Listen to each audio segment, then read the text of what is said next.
Roberto Bolaño Ábalos fue un escritor y poeta chileno, autor de más de 2 docenas de libros, entre los cuales destacan sus novelas Los detectives salvajes, ganadora del Premio Herralde de 1998 y el Premio Rómulo Gallegos en 1999 y la póstuma 2666. Nació en 1953 y falleció en 2003. Vida de Anne Moore, de Roberto Bolaño. Allí creció Anne y su familia fue apacible, pero también extraña.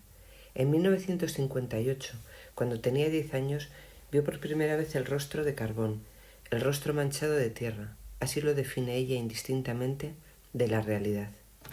Su hermana tenía un novio llamado Fred de 15 años. Un viernes Fred llegó a casa de los Moore y dijo que sus padres se habían marchado de viaje. La madre de Anne dijo que no le parecía correcto dejar solo en casa a un chico que apenas era un adolescente. El padre de Anne opinó que Fred ya era un hombrecito y que sabía cuidarse solo. Esa noche Fred cenó en casa de los Moore y luego estuvo en el porche conversando con Susan y Anne hasta las 10. Antes de marcharse se despidió de la señora Moore. El doctor Moore ya se había acostado. Al día siguiente Susan y Anne dieron una vuelta por el parque en el coche de los padres de Fred. Según me contó Anne, el estado de ánimo de Fred era notablemente distinto del exhibido la noche anterior. Ensimismado, casi sin decir nada salvo monosílabos, parecía haber reñido con Susan. Durante un rato estuvieron en el coche sin hacer nada, en silencio, Fred y Susan en la parte de delante y Anne en la parte de atrás, y luego Fred propuso que fueran a su casa. Susan no contestó, y Fred puso en marcha el coche y estuvieron dando vueltas por las calles de un barrio pobre que Anne no conocía, como si Fred se hubiera perdido, o como si, en el fondo, pese a haberlas invitado, en realidad no quisiera llevarlas a su casa. Durante el trayecto, recuerda Anne, Susan no miró ni una sola vez a Fred, todo el rato se lo pasó mirando por la ventanilla, como si las casas y las calles que se iban sucediendo lentamente fueran un espectáculo único.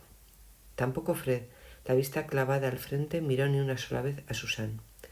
Tampoco pronunciaron una sola palabra ni la miraron a ella en el asiento de atrás, aunque en una ocasión, una sola, la niña que entonces era Anne capturó el fulgor de los ojos de Fred, que la observó brevemente por el espejo retrovisor. Cuando por fin llegaron a la casa, ni Fred ni Susan hicieron ademán de bajarse. Incluso la forma en que Fred estacionó el coche, junto al bordillo de la acera y no en el garaje, invitaba a una cierta provisionalidad en los actos, a una interrupción de la continuidad. Como si al estacionar el coche de esa forma, Fred nos permitiera y se permitiera a sí mismo un tiempo extra para pensar, recuerda Anne.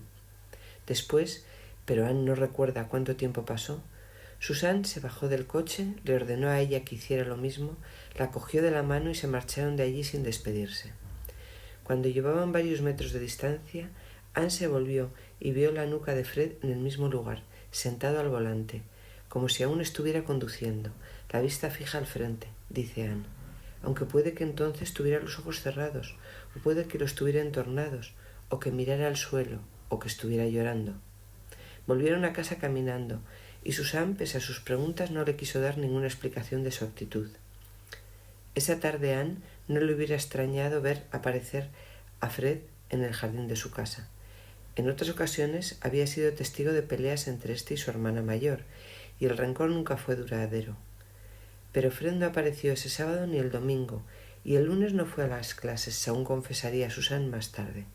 El miércoles, la policía detuvo a Fred por conducir en estado de ebriedad en la parte baja de Great Falls. Después de ser interrogado, 2 policías fueron a su casa y encontraron a los padres muertos, la madre en el cuarto de baño y el padre en el garaje. El cadáver de este último estaba a medio envolver en mantas y cartones, como si Fred pensara deshacerse de él en los próximos días. A raíz de este crimen, Susan, que al principio mantuvo una entereza notable, se derrumbó, y durante varios años estuvo visitando psicólogos. Anne, por el contrario, siguió igual que siempre, aunque el incidente o la sombra del incidente resurgiría en el futuro de manera intermitente. Pero por el momento ni siquiera soñó con Fred, y si soñó, tuvo la cautela de olvidar el sueño apenas entraba en la vigilia.